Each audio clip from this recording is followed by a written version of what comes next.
Olá, seja bem-vindo a mais um Conexão ACIUB, um espaço para inspirar empreendedores com histórias de outros empreendedores. E hoje uma edição especial porque nós vamos te inspirar com dois jovens empreendedores. Você vai descobrir depois que, na verdade, são três, mas dos três nós vamos te apresentar dois aqui para mostrar que, por mais que o Brasil, né, que no Brasil seja muito desafiador empreender, né, por burocracia, uma carga tributária muito pesada, mas ainda tem gente jovem se animando a empreender, e com essa história a gente espera também te inspirar para acreditar, né, apostar também nessa forma de gerar valor para a sociedade. E aí eu começo apresentando os nossos convidados, os irmãos Roberta e Pedro Pacheco. A Roberta, na verdade, gosta de ser mais conhecida como Roberta Mavi, porque os dois, junto com o Matheus, que é o irmão mais novo, são os fundadores da Mavi Cosméticos. E aí nós vamos contar a história da Mavi, mas antes eu vou reapresentar o meu co-apresentador, Paulo Rome Junqueira, né? É CEO do Grupo Junco e presidente da ACIUB. Então, muito obrigado pela disponibilidade de vocês, pela presença de vocês. Paulo, também sempre um prazer estar aqui para ajudar nesse bate-papo. O Paulo vai apertar vocês aqui em umas perguntas aqui junto comigo. Na verdade é um bate-papo mesmo, e eu queria, né, como uma empresa nova, a Mavi Cosméticos tem 10 anos de fundação, né? Isso. Em 2023 vai completar 11 anos de fundação. Então acho que é melhor primeiro contar o que é a Mavi Cosméticos. Quem quer começar aí? A Mavi é uma indústria de cosméticos. Então hoje nós somos especialistas na parte de cabelo. Então toda linha de tratamento que você imaginar para cabelo a gente tem hoje, desde shampoo, condicionador, máscara, lubrificantes capilares, hidratantes, toda a linha completa para tratamento capilar. Exclusivamente cabelo? Exclusivamente cabelo.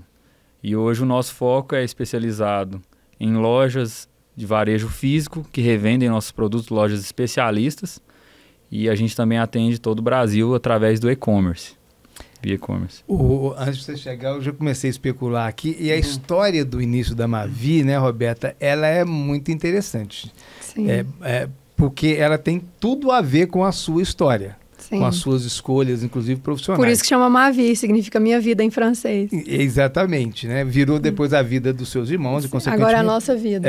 Mas começou com... Como é que foi esse início? Você primeiro começou como a sua formação. Fala um pouco da sua formação, como é que você começou a trabalhar, até a gente chegar nessa ideia de empreender.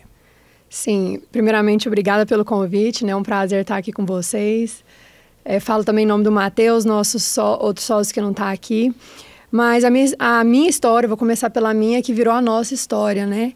A minha história começou como cabeleireira, no estágio que eu fiz logo após a minha conclusão do curso de estética. Minha primeira graduação foi estética. E fui para o salão fazer um estágio, e lá no salão eu peguei aquela explosão das escovas progressivas de formol. As mulheres que estão nos escutando aqui, acredito que todas sabem o que é uma progressiva com formol em algum momento, os homens também, mas as mulheres principalmente. Eu peguei aquela explosão dos alisamentos com formol. E junto com a revolução do formol veio os efeitos colaterais gigantescos, né? Muitas pessoas adoeceram, algumas até perderam a vida. Tivemos casos seríssimos de pessoas que morreram alisando o cabelo com formol. Porque é importante lembrar, né, Roberta, que na verdade foi uma invenção, não era um produto, era uma mistura, né? Era uma mistura. Que as pessoas colocavam formol, e certamente cada um colocava numa proporção diferente. Isso. E tal. Sim. E gerou uma série de problemas. Na época foi notícia, teve até mortes atribuídas a essas progressivas à base de formol. É um tratamento extremamente perigoso. Na época não sabia, né, ao certo. Não tinha estudos, a gente não tinha histórias de efeitos colaterais como a gente tem hoje, mas na época foi uma revolução, Por que foi uma revolução? Porque o formol ele trouxe uma compatibilidade química muito grande para cabelos descoloridos e com outras químicas. Antes do formol, a gente tinha alisamento como diglicolato de amônio, hidróxido de sódio, guanidina, que são alisamentos químicos muito fortes, que são incompatíveis com outros tipos de química. Por exemplo, se eu quiser descolorir meu cabelo, eu não consigo descolorir o cabelo se eu tivesse uma dessas químicas de alisamento. Então, o formol, ele trouxe essa compatibilidade química, por isso que ele foi tão revolucionário. Reza a lenda que começou no Rio de Janeiro isso, espalhou no Brasil inteiro e agora está no mundo, né? Porque antes dessa história, eu não sabia, mas ela me contou, então eu achei importante citar também, que as pessoas que optavam, as mulheres que optavam por descolorir o cabelo, não poderiam tê-lo liso, porque...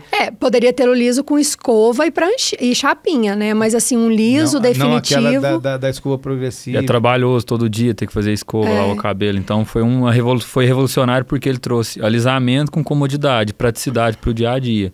Então a pessoa que tem um cabelo muito volumoso, de repente conseguiria ter o cabelo liso, com um volume mais baixo. Loiro, bonito, descolorido. E com praticidade do dia a dia, então... E o formol também talvez seja, né? Mais um dos produtos que nasceu para uma finalidade e foi usada para outro. Que acho que também vale a pena para quem está nos assistindo, né? O porquê que nasceu o formol. O formol nasceu, eu não sou especialista não, mas nasceu para outra questão e que foi utilizado para isso. Alguém descobriu que formol alisava cabelo. E esse é o risco, é porque você utiliza o produto para outro fim e aí sim você não sabe o efeito colateral a longo prazo. Exatamente. E você não tem controle, né? Porque usa em proporções ao ponto isso de aí, que não tem controle. Ao ponto da legislação brasileira proibir a utilização. Exatamente. O formol, vale ressaltar que o formol ele é terminantemente proibido para alisamento capilar e ele tem efeitos colaterais gigantescos de desde queda de cabelo até óbito, né? Porque, como você falou, não tem um controle. As pessoas manipulavam ali, pegavam o formol, faziam uma mistura no salão. Então, você não tinha um controle de uma concentração. Então, feita a utilidade pública do não uso do formol, voltando para a sua história. A Mavi surgiu dessa dor, na verdade. Dessa dor. Que ela teve... eu adoeci, inclusive. Na época, quando teve essa explosão das progressivas, era um serviço, inclusive, até muito rentável no salão. A gente fazia muito.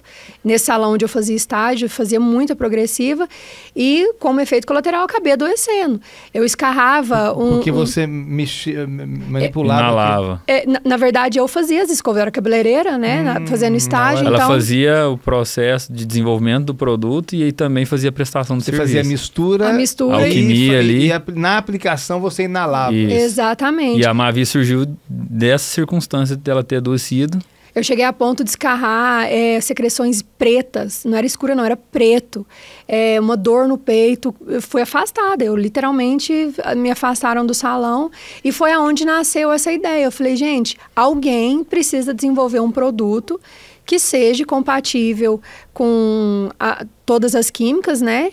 E que traz esse alisamento seguro. Tanto para o cabeleireiro, quanto para a pessoa que recebe e para o meio ambiente também quando isso é descartado, né? Através da rede de esgoto, quando você lava cabelo e tudo mais. Então, qual que foi a ideia? Eu voltei para a sala de aula, fui fazer farmácia. No salão você não voltou mais?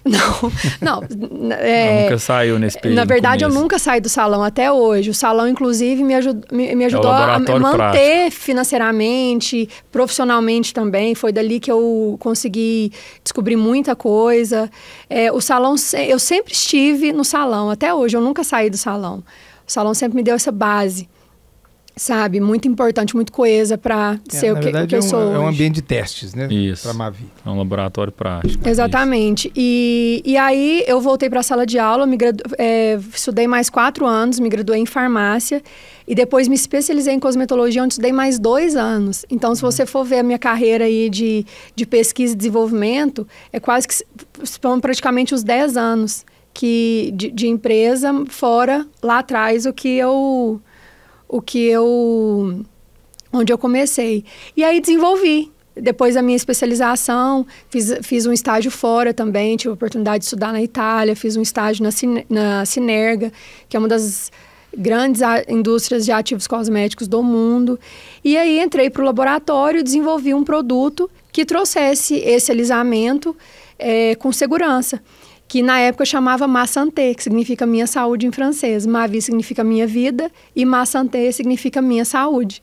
Foi o nosso primeiro produto de tratamento capilar.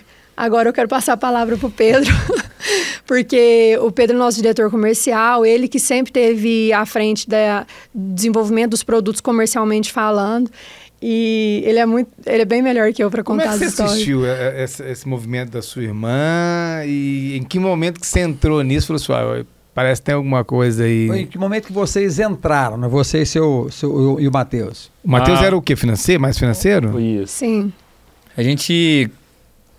eu era empresário antes, como eu havia comentado com você, eu tinha uma pequena mineradora com extração de areia e cascalho.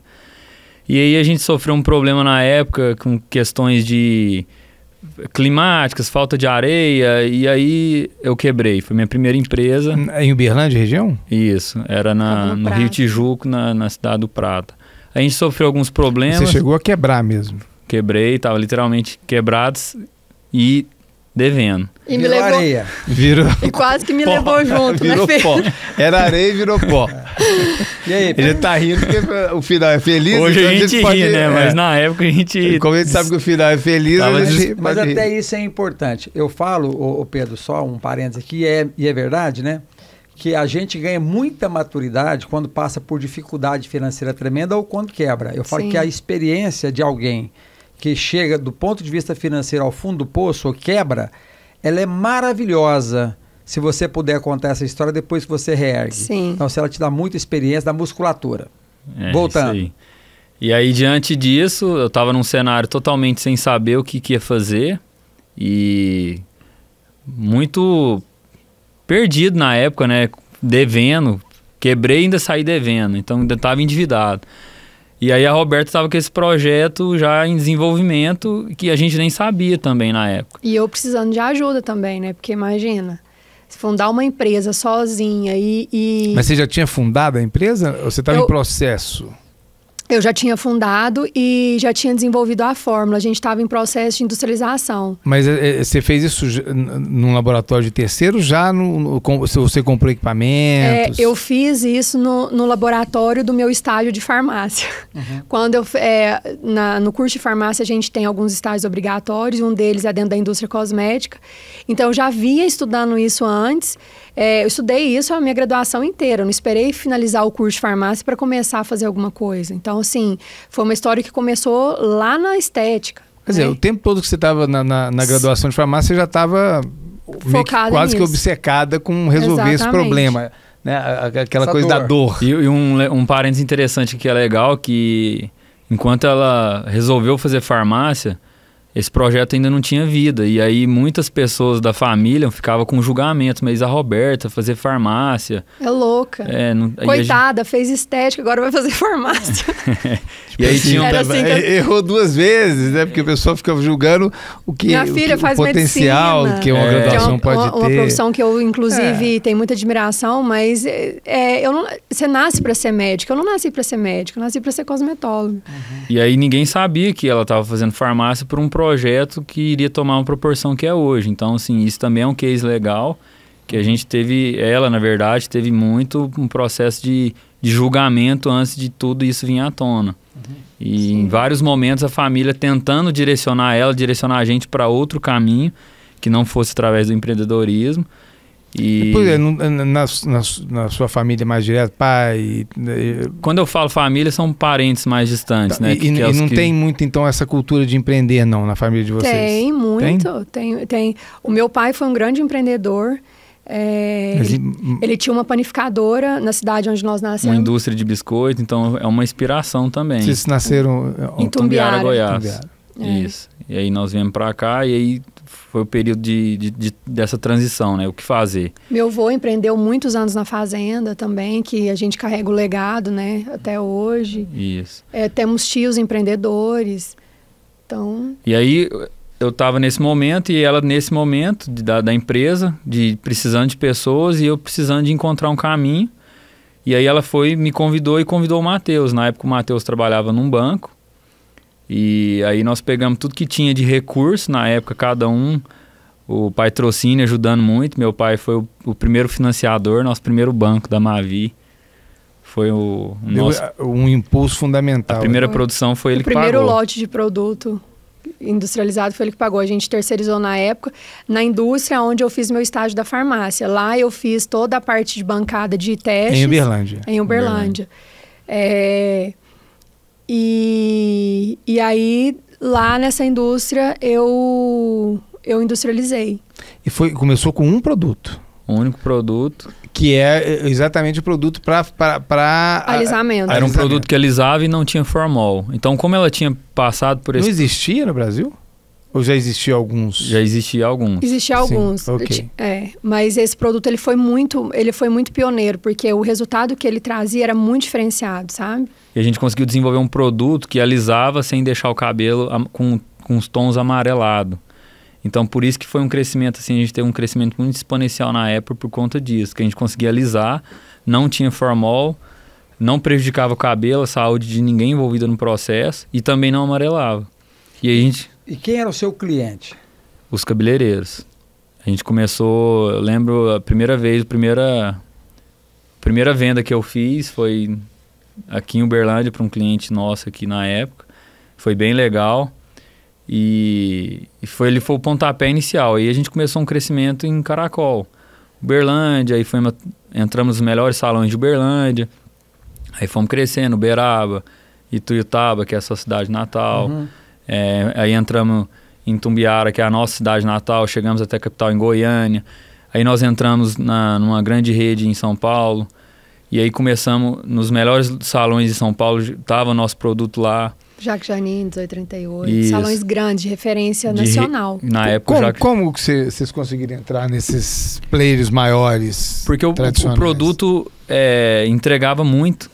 O próprio produto. Você chegava e falava, experimenta. Toma aqui, experimenta e aí fala. Pessoas iam indicando, conversando, rede social, pessoas que na época não tinha essa questão de influenciadores digitais. Estavam começando, né? Os aí nós estamos falando que a empresa começou em 2012. 2012. Acho que é 2012 mesmo. Isso, 2012. 2012. Tanto que está com 10 anos, vai completar 11 em 2023. E aí vocês começaram esse processo de expansão.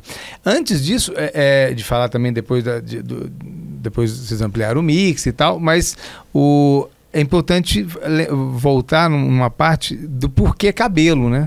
Porque você estava me explicando antes de a gente começar a gravar que quando você estava na graduação para se tornar uma esteticista, né, graduada, formada, e no ramo da estética, normalmente as pessoas costumam focar em três partes, né, três segmentos, né? Ou estética corporal, facial ou capilar. Geralmente quem é esteticista facial é corporal também, e vice-versa, mas geralmente é bem nichado, ou o esteticista capilar, o facial ou corporal. Eu me dediquei à estética capilar, com muita influência da minha mãe. A minha mãe sempre teve muita facilidade, eu vendo ela fazendo, eu comecei a fazer também boneca, depois nas minhas primas. Arrumando o cabelo. E sempre gostei muito de cabelo. Sempre gostei muito, muito mesmo. E a partir de então... E tem muita história engraçada nesse processo aí de desenvolvimento do produto. Testa no cabelo do irmão, testa no pai, o cabelo... O Matheus, na época, o nosso sócio, eu fiz... O meu primeiro experimento de alisamento foi no cabelo dele. O cabelo dele quebrou inteiro. Nós tivemos que rapar o cabelo dele. E na época as pessoas perguntavam que curso que ele tinha passado no vestibular, porque ele tinha rapado o cabelo, mas não foi. Foi sem teste capilar. Ele falava, não, era calor, era por causa do calor. Não podia falar que era... Não podia falar. Que curso você passou? Teste capilar. Mas eu quebrei o cabelo dele inteiro. Eu lembro que ele puxava assim, ele falava, endurecia. Roberta, meu cabelo tá saindo. Saia na raiz. E tava caindo tudo. Caiu a ponto da gente ter que rapar. Foi o primeiro teste. Meu pai, às vésperas de um casamento, fez um teste nele, o cabelo dele ficou cor de rosa. Não desse alisamento, isso era um já produto, é outro de pigmentação, é outra linha. Aí antes de sair pro casamento, arrumou o cabelo dele, ficou rosa. E eu lembro que a minha mãe avisou, não faz esse teste agora, porque ele vai ser padrinho no casamento. Eu falei, não, mãe, mas esse teste já tá pronto, vai dar super certo. O cabelo dele ficou rosa, ele começou a passar mal na época. Arritmia. Porque ele tinha arritmia cardíaca e ele quase foi parar no hospital com cabelo rosa. E aí, foi padrinho de rosa mesmo? Aí Não, eu tenho que corrigir. A gente corrigiu, deu tempo. Então teve muita história engraçada aí na família pra gente chegar ao que é hoje, teve muita coisa. Mas de tudo eu vou tirando lição para passar para as pessoas que estão nos assistindo, né? Olha o que vocês falaram. Primeiro vocês falaram do problema do formol, que não é de vocês, mas foi um problema. Agora você está falando de uma outra coisa, né? De testes que você fazia, Sim. que o cabelo caiu, o outro ficou cor-de-rosa. O que eu quero chamar a atenção, né? É dos riscos que tem, né? De você ou ir num salão ou usar um produto que não esteja testado, né? Formulado ali por alguém, né? Ou seja, formulado e industrializado, né? Um produto que quando o produto é industrializado, ele passa por uma série de testes de eficácia, controle microbiológico, ele passa por um processo de notificação perante a Anvisa também, em alguns casos até registro. Para registrar a gente precisa ter testes comprovando toda a eficácia daquele produto. Então, e segurança também. Um produto industrializado, ele te traz essa segurança. Quanto tempo, em média, mas da concepção à aprovação? Deixa eu só falar uma coisa para você, é só para chamar a atenção de novo, né? Aí depois a gente chega para eles e fala assim, mas vocês deram sorte, hein? Isso aí. Isso. Entendeu, é bem César? lembrado. Vocês deram... Falam para ele, não. Não, mas vocês deram sorte. Vocês me deu sorte, mas a conta. Não, isso aí é só a ponta do iceberg, Paulo. Então é isso aí. Olha, mas uma coisa interessante sobre sorte eu profetizo o tempo todo para mim mesma que eu sou uma pessoa de muita sorte e de fato sou. E com essa sorte eu faço as coisas virarem oportunidade, né? Porque de sorte eu acho que todos nós temos. De estar aqui já é uma sorte. Estar aqui tendo a oportunidade de contar a história, estar viva é uma sorte. Agora, o que você faz com isso depende de você, né? É isso aí, é um presente. Volta, César. Não, eu estava só mais por curiosidade, né? Porque a gente sabe que essa parte de indústria, e especialmente indústria para produtos para ser usado em humanos, né? Tem uma série de procedimentos. Isso. Então, assim, do processo de concepção até está aprovado, podemos começar a vender, quanto tempo em média para a criação de um produto? Depende muito do produto, depende também do grau de exigência desse produto. Por exemplo, um produto de alisamento, ele demanda muito mais tempo de testes e comprovações e tudo mais do que um shampoo, por exemplo, né? Enquanto que um shampoo é um produto notificado, na Anvisa, que você simplesmente entra ali e notifica, o alisamento já é registrado. Você precisa fazer os testes que a Anvisa te pede, né, os testes obrigatórios, e aí depois que esses testes são feitos, você protocola no site da Anvisa, eles têm até 180 dias para averiguar aquilo ali e aprovar ou não. Então depende muito do tipo do produto. Tá, mas então vamos voltar lá em 2012, vocês então aí abriu a empresa em 2012 e já com estrutura física, com laboratório, como é que foi esse início? Não, a gente começou igual a maioria começa, no peito e na raça mesmo, né, Pedro? Começamos terceirizando, como eu te falei, eu aproveitei o meu estágio obrigatório na indústria cosmética do curso de farmácia, e ali eu fiz as manipulações, os testes e tudo mais, de uma formulação que eu já vinha estudando há muitos anos. Então, quando deu certo, eu industrializei dentro dessa própria indústria que me deu a oportunidade de fazer o estágio. Que, inclusive, quero mandar um abraço um beijão para a Márcia, que foi uma pessoa muito importante.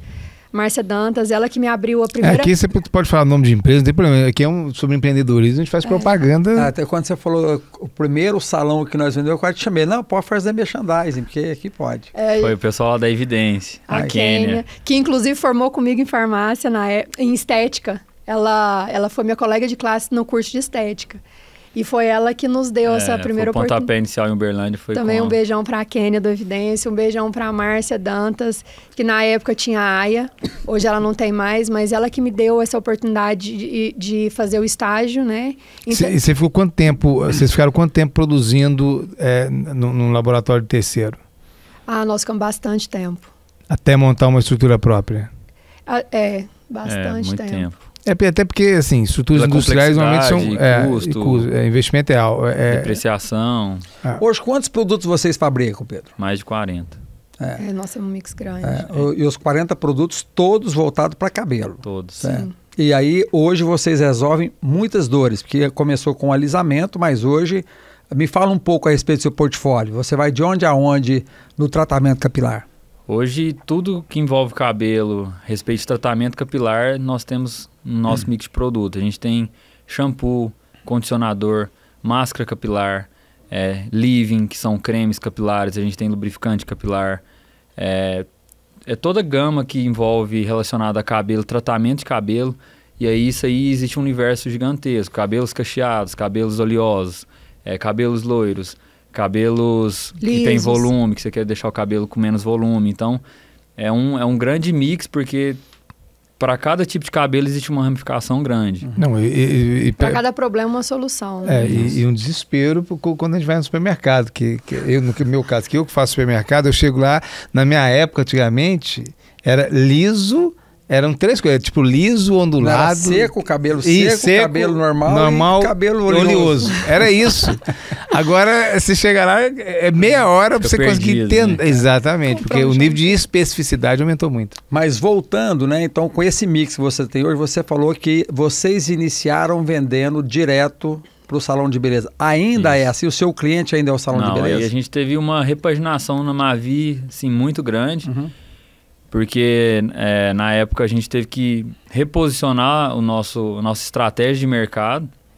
Isso foi quando assim, quanto tempo de empresa? Eu acredito que com 5 anos de empresa, né? E nesse meio tempo, só antes de responder sua pergunta, a gente chegou com esse produto até exportar. O de alisamento. Isso, a gente chegou nos Estados Unidos, exportamos para 4 estados americanos. Quando é que vocês começaram a diversificar o mix? E aí foi diante dessa dor que, na época, o ativo que a gente usava, que não era usado apenas pela Mavi, mas usado por várias outras empresas, eles resolveram tirar esse ativo do mercado. E aí a gente se deparou com foi um primeiro grande desafio que a gente enfrentou na Mavi. A gente tinha esse único produto. Que era um sucesso. Ele alisava o cabelo através da acidificação química. A acidificação química do fio. Então, era um blend de ácidos orgânicos que alisava o fio sem ter formol.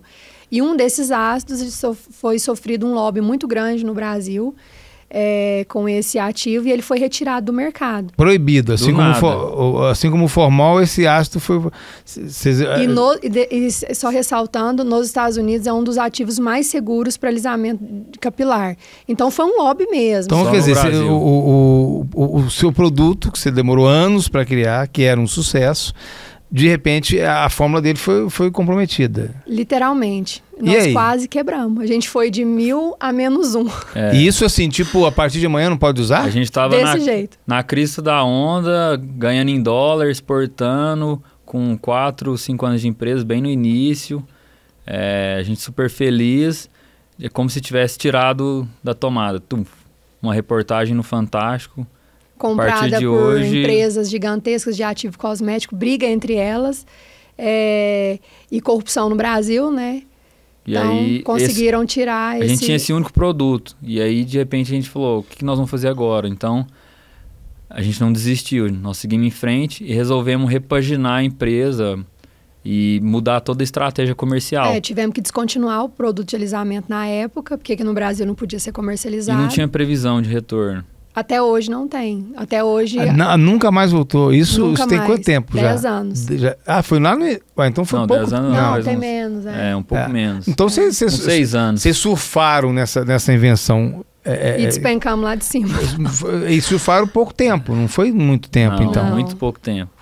Sei lá, uns 2, 3 anos no máximo. Na hora que a gente estava assim, achando que ia explodir, a gente já estava nos Estados Unidos, a gente já estava com campanha de marketing em Nova York, patrocinando ONGs que protegem os animais, porque a Mavi tem esse conceito. Campanha na Quinta Avenida. Com modelo, com um produto nosso na Quinta Avenida, assim, a gente estava assim... A gente estava tranquilo. Num crescimento exponencial no início. Confortáveis, olha, pensando só em quantos países mais vocês iam abrir. Isso, porque o maior mercado hoje do mundo é os Estados Unidos, né? E se você consegue se consolidar lá dentro, você consegue para qualquer lugar do mundo. E é um mercado extremamente rigoroso, então... se o nosso produto estava liberado lá dentro, a gente conseguia atingir qualquer legislação, porque os Estados Unidos é muito rigoroso. Mas voltando, porque eu acho que esse programa aqui tem um viés muito forte. Você está conversando com quem está te assistindo aqui, né? Então, vocês superaram uma grande crise, ou seja... A primeira grande, que tem muitas outras. Você estava surfando numa onda legal. E aí, como que vocês fizeram isso? Onde vocês buscaram energia? Como que foi isso? E aí, a gente sentou e falou, nós precisamos repaginar. Primeira coisa, a gente precisamos ir embora do Brasil. Primeira coisa que passou na cabeça. Dá uma revolta, né? Sim. No primeiro momento, assim. Porque lá estava fazendo muito sucesso. E aqui a gente com esses grandes problemas, vamos para lá. Aí foi até eu que vocês cogitaram isso de fato. Não, eu não queria de jeito nenhum morar no Brasil. Eu falei, gente, não dá. Não, é porque é muito revoltante, sabe? Você ter uma carreira assim porque são muitos anos de estudo, de teste. Pesquisa, né? E simplesmente por uma briga de gente grande, eu e várias outras pessoas foram afetadas, né? E até hoje está todo mundo sem resposta nenhuma perante aos órgãos fiscalizadores. Então, foi difícil. E aí a gente teve que, na época, a gente foi a nossa primeira grande crise, a gente só não desistiu do projeto, que o Fábio Badaró, que é o nosso amigo aí, ele não fala, não, vocês não podem falar, a gente quase quebrou. Aí ele fala, não fala essa palavra, vocês quase desistiram do projeto. Então eu aprendi com ele. Quando isso aconteceu, vocês ainda estavam produzindo em laboratório de terceiro. Sim. Ainda não tinha estrutura própria, ok. Sim. E aí foi nossa primeira grande dificuldade, que a gente só não desistiu, porque na época ninguém era casado, todo mundo morava com os pais, a gente tem uma estrutura familiar por trás que segurou, e a gente com o salão fazendo... Eu aprendi a cortar cabelo. O salão ajudou muito. Eu aprendi a lavar cabelo. Aprendeu a escovar cabelo. Isso é importante. Vocês sempre tiveram salão desde o início? Você sempre teve? Eu a sempre Roberta tive. Trabalhou com salão. Você montou um salão? Aí depois que eu saí desse estágio, eu montei um salão. Quando eu fiz minha graduação inteira de farmácia, eu me graduei sendo cabeleireira. Eu me bancava... sendo cabeleireira. Então, meus pais me ajudaram, junto com minhas tias, a montar um salão, um espaço dentro da casa dos meus pais, e ali eu atendia nos horários que eu podia, que não atrapalhava a faculdade, né? Porque a faculdade era integral, então tinha as janelas. Eu ia lá, atendia, voltava para a faculdade, e assim eu fiz durante 4 anos. E no começo da Mavi, quando você começa a empreender, começar a faturar demora. O salão era que nos salvava. Então, a gente usava o salão como uma fonte de receita para contribuir diante dessa dificuldade que a gente teve. As pessoas acham que, assim, é bonito, né? Sou empreendedor, vai abrir um negócio e acha que vai começar a ganhar dinheiro, assim, no primeiro ano. Conosco, eu acho que a grande maioria não foi assim. A gente precisou ter outras fontes de renda para manter aquele negócio funcionando. Inclusive, o salão foi um... Porque empreender inicialmente é investir, né? Isso. Só isso. Depois que você começa a... E depois, muitas vezes, vai ser já na segunda geração. Primeiro só vai investir. E aí, voltando à sua pergunta, Paulo, e aí a gente teve que reposicionar a empresa. E aí a gente precisava reposicionar a empresa e não sabia por onde começar. E na época o Matheus, que é o nosso outro sócio, fez faculdade com um empresário aqui da cidade, que se chama Rangel, que é proprietário de uma rede de cosmético aqui de Uberlândia, que se chama Perpétua. E aí a gente fez uma aproximação com eles e falamos, vamos desenvolver um produto para o varejo especializado. E foi aí que a gente fez uma repaginação na Mavi, deixando de atender salões e atendendo um público. Foi aí que a gente entrou no varejo, que a gente experimentou os desafios do varejo. E aí a gente começou com 4 produtos. Shampoo, um condicionador, uma máscara e um óleo, que era um lubrificante capilar. Nada de alisamento, tratamento mesmo. Aí nós saímos da área de alisamento. Aí é para prateleira mesmo, né? Isso, aí a gente falou, não vamos ficar nessa briga, vamos sair do alisamento. A gente nunca mais voltou para o alisamento por causa que essa briga até hoje não acabou. E aí a gente começou com 4 produtos. O negócio fez muito sucesso. Nós dobramos nosso mix, Paulo, fomos para 8. Foi uma vitória muito grande. Só que na hora que a gente fez, nós dobramos nosso mix, estava crescendo. A gente passou por aquele problema político, de impeachment, de Dilma, não sabia o que... na verdade, uma crise econômica, né? Muito difícil naquela Antes época, disso, teve a greve dos caminhoneiros, que foi assim, a gente não conseguia escoar os produtos para quem vendia e não conseguia trazer matéria-prima para para Uberlândia. A gente não tinha gasolina nem para sair de casa. Então foi para ir trabalhar. Aí a gente teve essa segunda grande crise através da greve dos caminhoneiros. E aí depois veio o processo de impeachment da Dilma, que aí... Porque ali, na verdade, a crise econômica já estava acelerada. A gente estava num embalo, de repente, recuando de novo. Mais uma vez, vamos recuar, reentender, repaginar a empresa e ver o que nós vamos fazer. E aí começamos a desenvolver com esses 8, superamos esse processo político. E aí a gente falou, a gente precisa dar um 360 na marca. Foi aí que a gente resolveu repaginar, inclusive, a logomarca. A gente repaginou a logomarca. Abriu o site, abriu o e-commerce, antes era só o site, e aí a gente colocou o e-commerce dentro do site. E a gente resolveu dar um 360 na empresa, e o investimento na época era alto, era acho que em torno de uns R$200 mil na época, para a gente fazer, acho que eram 19 produtos. A gente... Aí você já estava produzindo em estrutura própria ou não? Ainda não. Tudo ainda em laboratório terceirizado. Isso. E mesmo assim, um investimento de 200 mil... Só em marca. Em produto, em marca, em matéria-prima. Em molde próprio, de embalagem, soprar aquela quantidade mínima de embalagem. Porque tudo que você vai comprar hoje na indústria tem uma quantidade mínima, né? Então, se você for vender 10 produtos...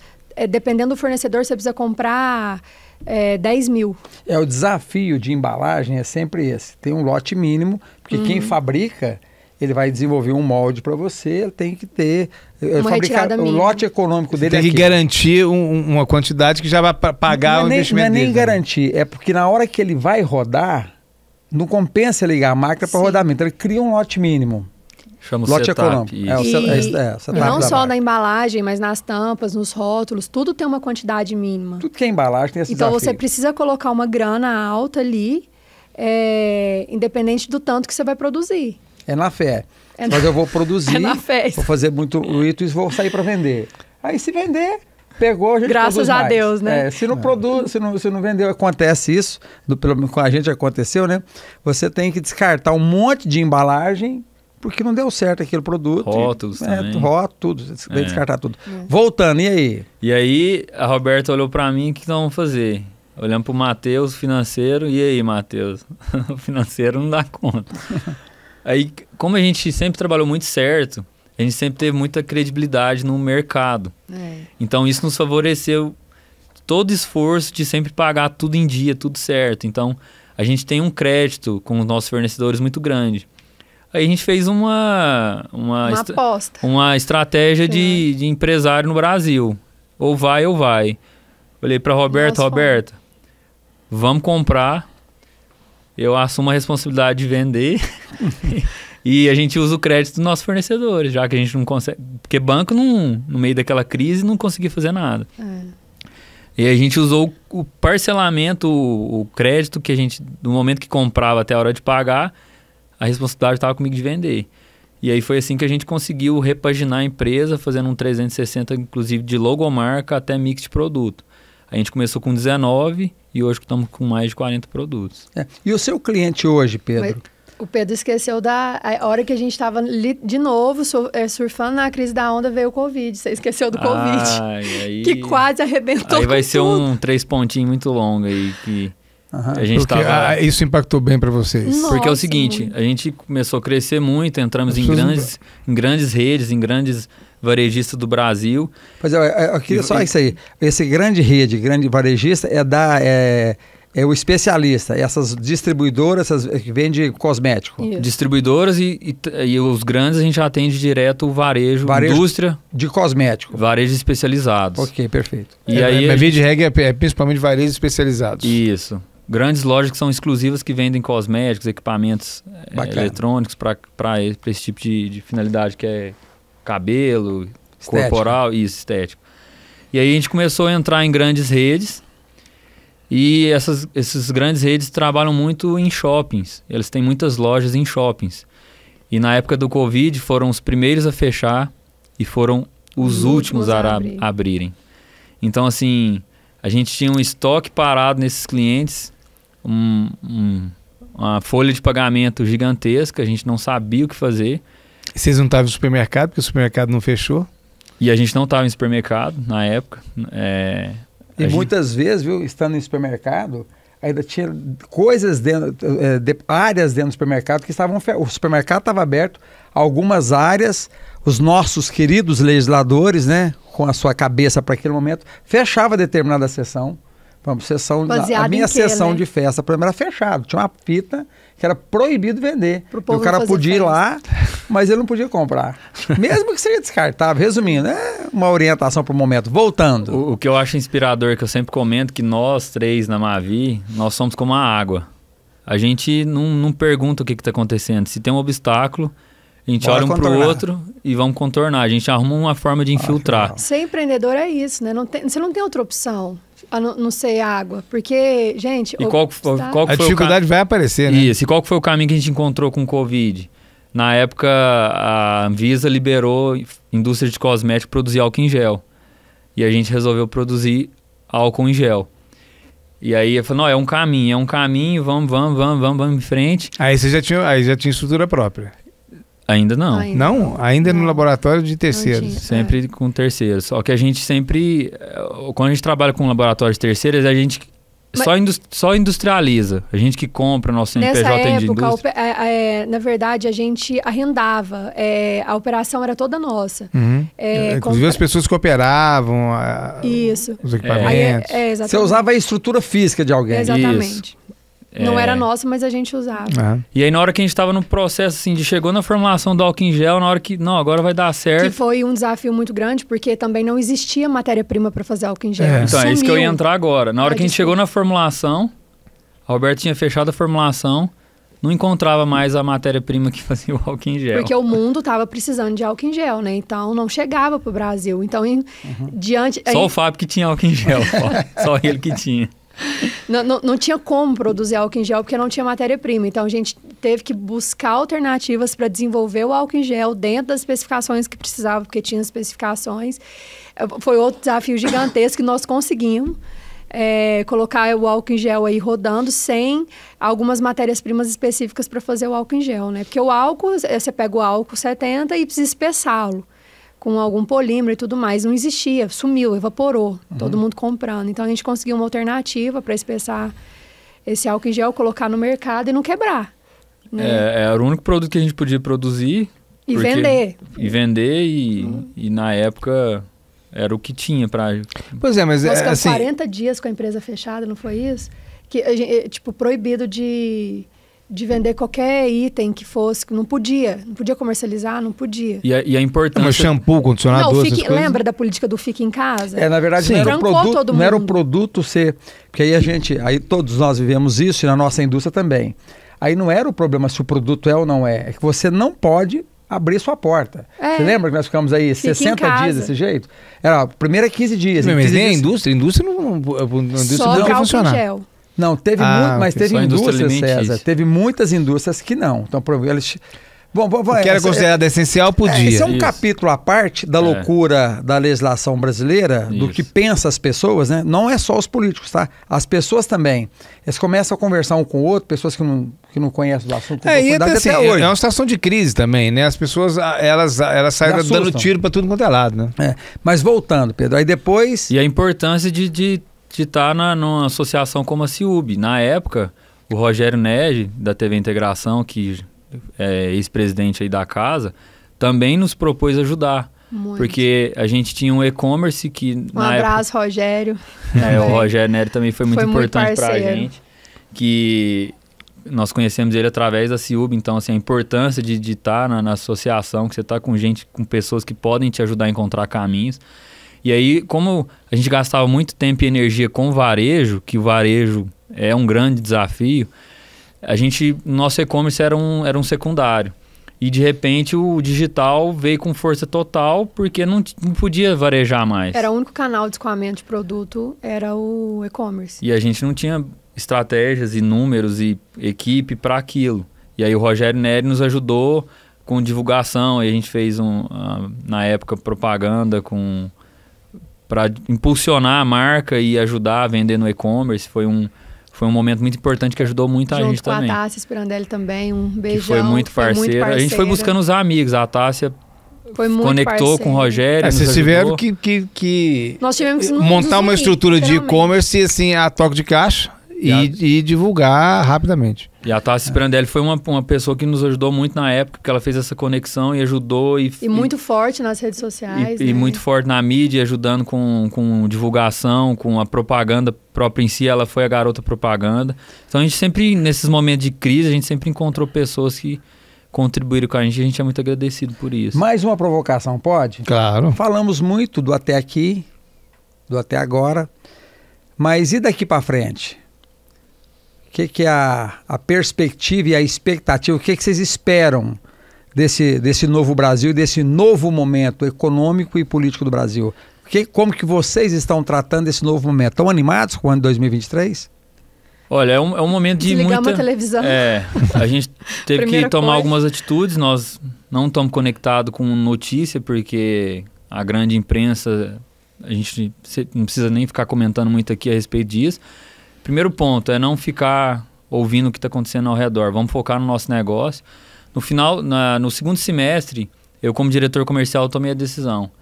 A gente não vai expandir mais área, porque expandir área é muito dispendioso. Demanda investimento. O que nós vamos fazer? Crescer dentro dos nossos clientes. E hoje nós estamos em 6 estados no Brasil e nós falamos, nós não vamos crescer mais nos nossos clientes. Nós não vamos crescer mais em território, nós vamos crescer dentro dos nossos clientes. O que os nossos clientes têm hoje, que a gente pode aumentar a mix, vender mais, encontrar outros caminhos, e aí até ver como é que vai ser a política. Então, o segundo semestre nosso era crescer dentro dos clientes. Passou a política, não foi o que a gente imaginava, entramos em janeiro com um cenário muito incerto, completamente incerto, com políticas públicas para o empresário muito desafiadoras. E agora, qual que é a nossa estratégia agora para frente?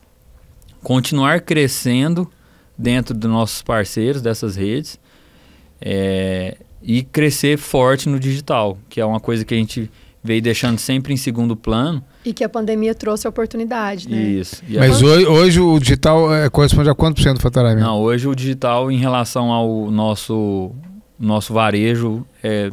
Seu canal tradicional? Tradicional é o varejo.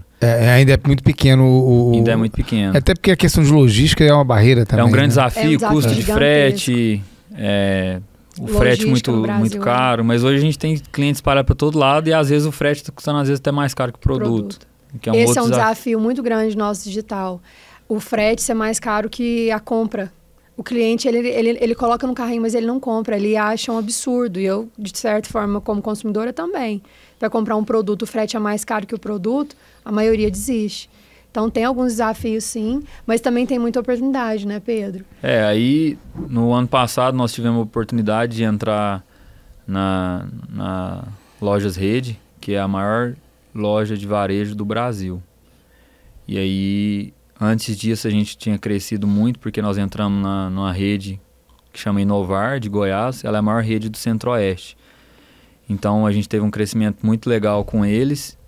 Entramos na maior rede de cosméticos Centro-Oeste e aí, ano passado, fomos desenvolvendo uma estratégia e conseguimos entrar uma negociação aí de quase 3 anos, de muita conversa, de...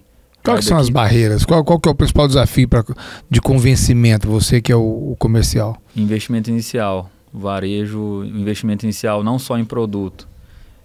Mas para você estar dentro daquele metro quadrado dele custa muito caro. Eles cobram para você entrar ali e cobra caro. Muito caro. É a lógica do varejo no geral. O que o varejo tem? Ele tem o espaço e a clientela. Então você quer negociar, então me próprio, mas o seu produto é importante. Provou, tudo certo, bacana, seu produto é legal, então quanto você me paga para estar aqui? É mais ou menos isso. E é metro quadrado mesmo. É metro quadrado. E quanto que esse metro quadrado está trazendo de faturamento para ele? E se você ele te dá a oportunidade, cobra caro por aquilo. E se você não performar dentro daquele período de experiência... Nem pagando. Nós já estamos caminhando daqui a pouco para o final e eu não posso deixar de entrar numa questão que eu acho que é muito importante e que é importante para qualquer empreendimento, em qualquer segmento, que é posicionamento. Né? E a Mavi Cosméticos tem um posicionamento muito baseado em sustentabilidade. Sim. Explica, Roberto, um pouquinho por que isso e o que isso significa de fato na prática. A Mavi nasceu de uma dor de um problema de saúde que eu tive, né? Então, desenvolver cosméticos para mim é desenvolver cosméticos saudáveis para toda a cadeia. Não só para os clientes, como para os cabeleireiros, mas também, principalmente, para os animais e meio ambiente, né? A gente precisa deixar um legado aí para as gerações futuras. E se a gente não fazer hoje o possível para que isso aconteça, eles não vão ter nada lá na frente, né? Então, quando eu falo em desenvolvimento sustentável, é você trabalhar com ativos e matérias-primas sustentáveis, que não têm impacto ambiental, que seja ético com os animais. A gente não usa nenhuma matéria-prima derivada de animal e nem faz testes em animais, que inclusive é muito comum na área cosmética, né?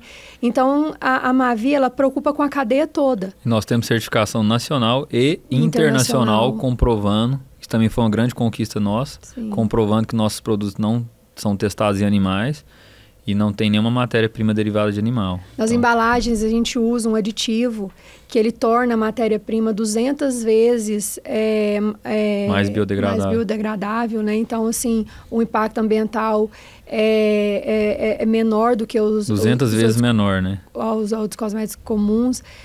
Hoje, a nossa formulação é 99% de origem natural.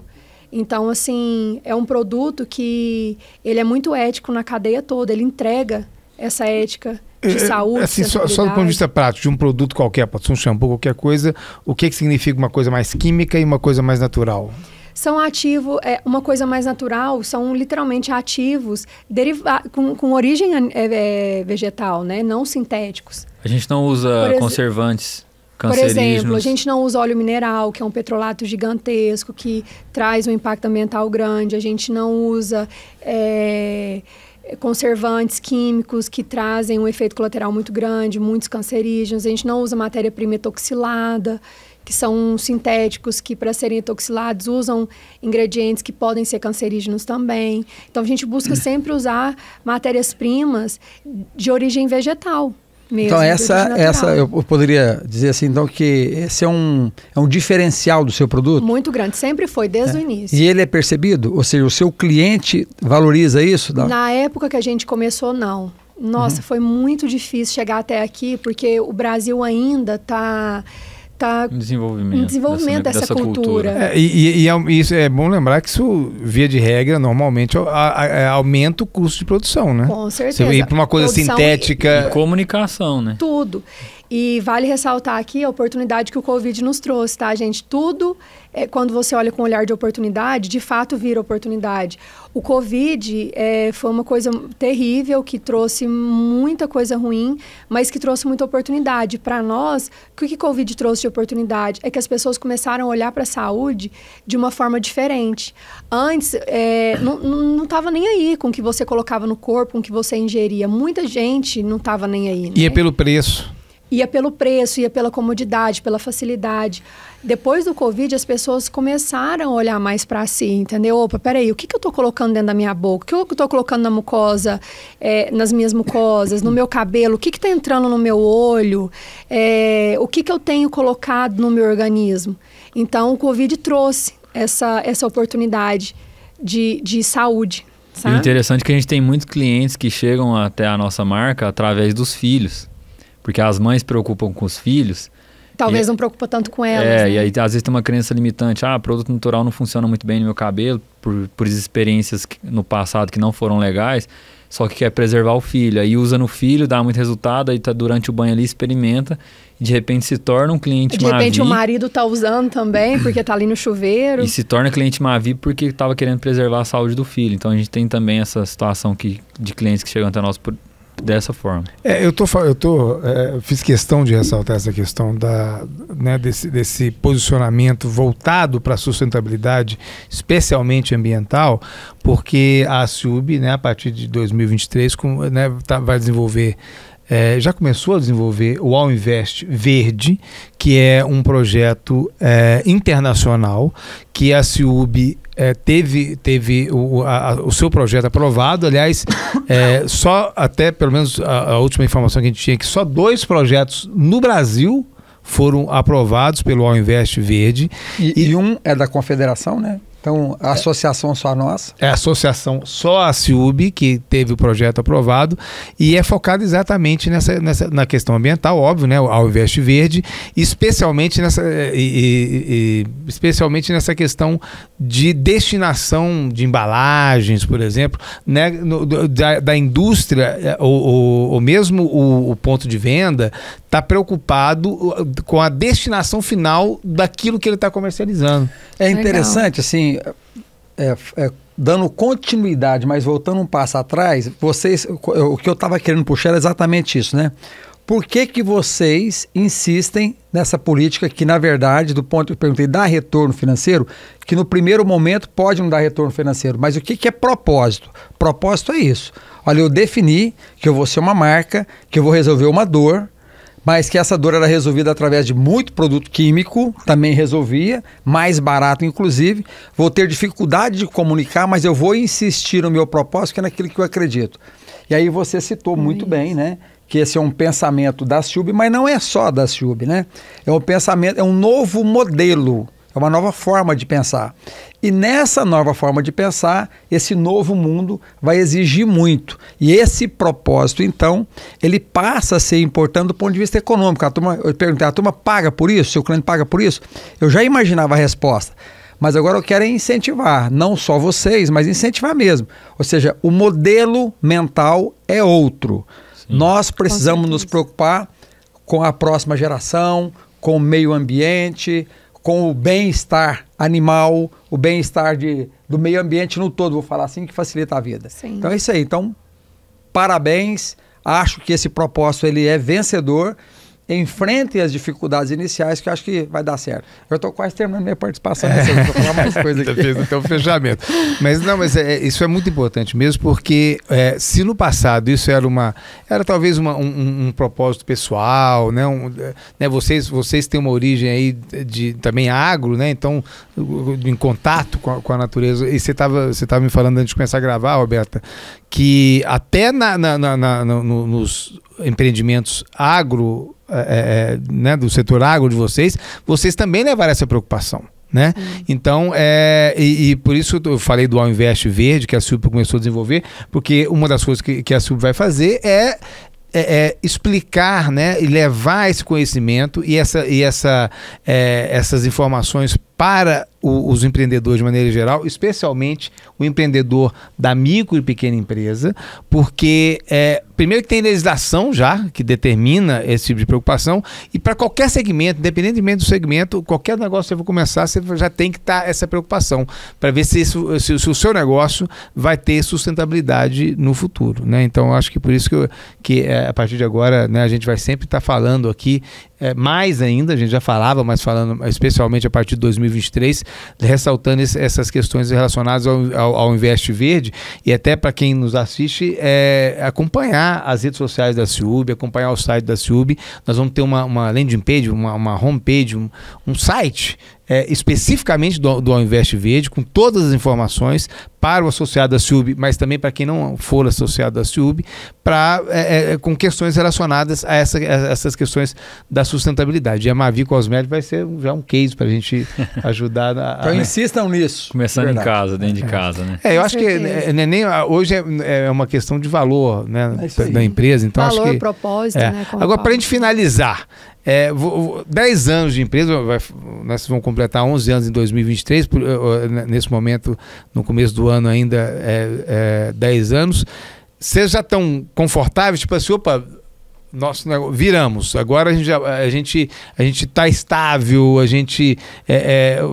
aquela coisa do clique, tipo assim, opa, vencemos. Eu fico bem desconfortável com a palavra estável, porque todos os momentos que a gente esteve estável... Veio o susto. Veio o susto. Então, eu gosto de dizer que a gente, sim, está muito bem e vamos estar cada dia melhor. Estamos trabalhando para estar cada dia melhores, com muita resiliência, com muita persistência, com muito propósito, né? Porque, gente, empreender é sinônimo de resiliência, não tem outro segredo. É você estar disposto a levantar quantas vezes for preciso para fazer aquele negócio dar certo. E aí tem aquela questão que na hora que você está num momento de estabilidade numa área, de repente nós que somos empresários, que tem esse espírito empreendedor, a gente se sente sempre muito incomodado de estar estagnado. Então, na hora que a gente estabilizou o negócio, vamos para uma outra vertente, vamos lançar um outro produto, vamos atingir um estado novo, para onde a gente quer crescer. Agora a gente já voltou a falar de exportar novamente, então a gente estava até hoje em reunião de manhã antes de vir para cá, já desenvolvendo um projeto para voltar com esse trabalho de exportação. Então, assim, essa inquietude nossa responde sua pergunta. Então, tipo, acho que a gente já venceu muito, mas com 10, 11 anos de empresa que a gente vai fazer esse ano, ainda tem um longo caminho pela frente, tem muita coisa para a gente conquistar aí. Sim. E desenvolver Mavi através de transformação de pessoas. Para tentar já fazer uma amarração para a gente encerrar, acho que tem algumas coisas que no caso, nesse case da Mavi Cosméticos, que são muito importantes. Primeiro, uma questão que a gente sempre fala, né, que vocês começaram com um produto que era matador, sucesso, mas era um produto só. Né? E assim como a gente não pode ficar dependente de um produto só, né? Quem empreende não pode também ficar dependente de um fornecedor só, né? E aí vocês foram talvez o primeiro grande susto, aí vocês passaram a diversificar. E a questão da sustentabilidade, que é uma coisa que começou como uma concepção pessoal, porque a empresa surgiu de um problema de saúde, no final das contas. E um outro aspecto também que eu acho que é muito importante é que mesmo a empresa crescendo, mesmo diversificando, estando com 40 produtos, você faz questão, né, Roberta, especialmente você, de não deixar o contato direto com o cliente final, né, por meio do salão, por exemplo. Né, que é o dia a dia ali, e não se distanciar, porque mas o cliente da Mavi, que é uma indústria, é o revendedor. Mas, na verdade, o cliente é o cliente do cliente, né? É quem usa o produto no dia a dia. Então, acho que isso também é uma aprendizado importante. E não só os clientes, mas os cabeleireiros também, né? Que tem uma parcela fundamental dentro da empresa, porque eles que trazem os feedbacks, inclusive muitos usam, né, Pedro? É lógico que o nosso setor hoje é o varejo, mas tem muito salão usando o Mavi. E sempre quando a gente vai desenvolver o produto, a gente traz esses parceiros e fala assim, testa, me ajuda, o que você acha que pode melhorar? A percepção deles é muito importante para nós. Então, e até mesmo depois do produto pronto, já lá na gôndola, eles usando, indicando e trazendo feedbacks positivos e talvez negativos para a gente evoluir e crescer muito. Então, eles têm um papel fundamental no nosso crescimento. Muito bom, muito obrigado, né? É tão bom, né, Paulo, a gente conversar com empreendedores jovens, né? O Matheus Pacheco não está aqui, né? Que é o mais novo do trio. Sim. Mas aí fica registrado aí o papel também importante dele. E é muito bom a gente conversar com empreendedores novos, porque isso estimula, isso ajuda a inspirar, né? E a animar as pessoas a continuar empreendendo, que é, em última instância, sempre o propósito do Conexão AciUB. A gente vai seguir nessa trilha e a gente se vê no próximo programa. Até lá.